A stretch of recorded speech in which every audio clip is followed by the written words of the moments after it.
Hey, let's talk college football first. So, college football coaches Lincoln Riley, Brian Kelly make news, one moving into the Southeast Conference, the other moving away.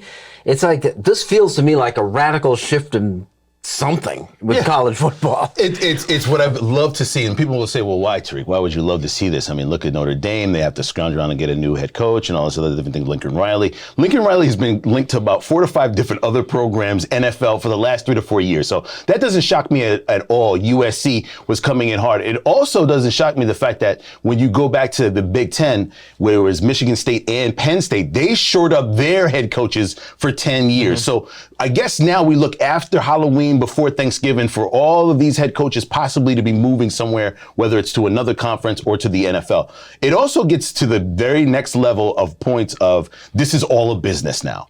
None of this whole college spirit, hey, we're going to go out here and win this one. We'd love to see college kids running onto the campuses and all the great feelings. This is all a business. Brian Kelly made a business decision, could have stayed at Notre Dame. They were terrible before he got there. Now they're better. They can go get another head coach, but he wants a national championship by going to LSU. That's the only statement here he wants, and he doesn't want the, let's say, education restrictions out there. No, but see, that's what I find so funny. And again, like with all the changes, right? Kids can now sign with endorsement contracts. The kids still get screwed in this whole thing. But before we get there, Brian Kelly wants to win a national championship. So why not go do it in the SEC? What are you, stupid?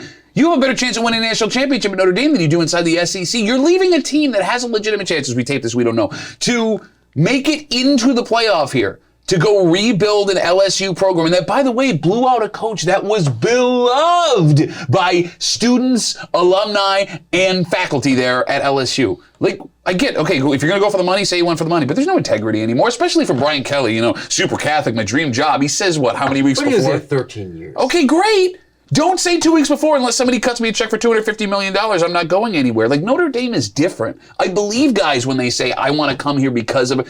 Who has ever done this in Notre Dame before? And I'm not even a Notre Dame guy. I don't think it's ever happened. It's never happened before. But this, to your point, I think this is interesting. Look at how many people have won national championships, different head coaches at LSU. So LSU's got some sort of program and a tie-in to get the athletes they need to win a national championship. They're looking for a head coach. The other thing, too, is this has always been a business. Like, I get all this, and I don't believe any head coach that says I'm not going anywhere. Guess who said that before when they were coaching the Miami Dolphins? Everybody. Oh, well, Nick Saban did. Went to Alabama, and guess what? It worked out. Okay, fine. Brian Kelly is not Nick Saban. No, Brian Kelly isn't Ed Orgeron. Brian Kelly succeeded at Notre Dame because he's an authoritarian, and Notre Dame allows you, based on the systems that they have, to be an authoritarian. You know what kids won't handle that stuff? Kids that don't have to have a 3.5 GPA to get into LSU. He's going to fall on his face. But to go back to my earlier point, the ones that get screwed again are the kids. Absolutely. Notre Dame could be held out of this playoff, depending on how everything shakes out, because of Brian Kelly making this decision. How about this? Luke Fickell, who is the head coach in Cincinnati, who, if they win, they're in,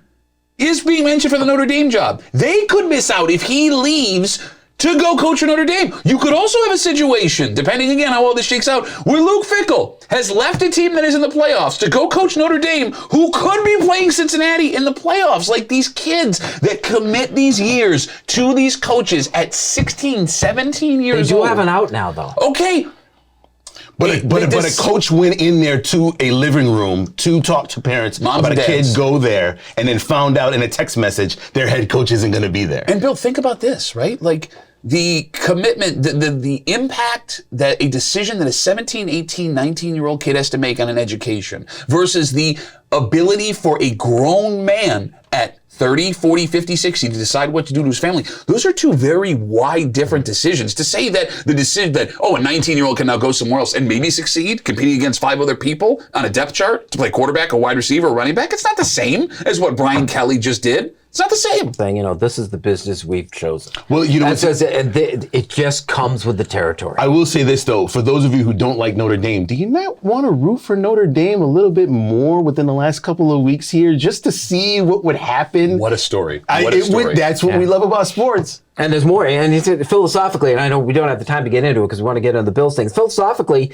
they both want to win national championships. And the way they go, Riley leaves the SEC for a place he can dominate, and Kelly jumps into the SEC thinking this is both their clearest paths. And Kelly is 60 and the other guy's 37. It's like, God, there's a lot going on there. But I even don't equate what Kelly did to what Riley did, because Riley is still building his way up, right? Like, look, I didn't think anyone would leave Oklahoma for another job, but it makes sense as to why he did it. Brian Kelly, you did it just for the money. Don't ever look me in the face, any college head coach again, and talk to me about integrity and the players that we want and all this stuff. You're all full of crap. And I made that point 3 years ago and got lit up for it. You cannot be a good person and an NCAA head football coach at the same time.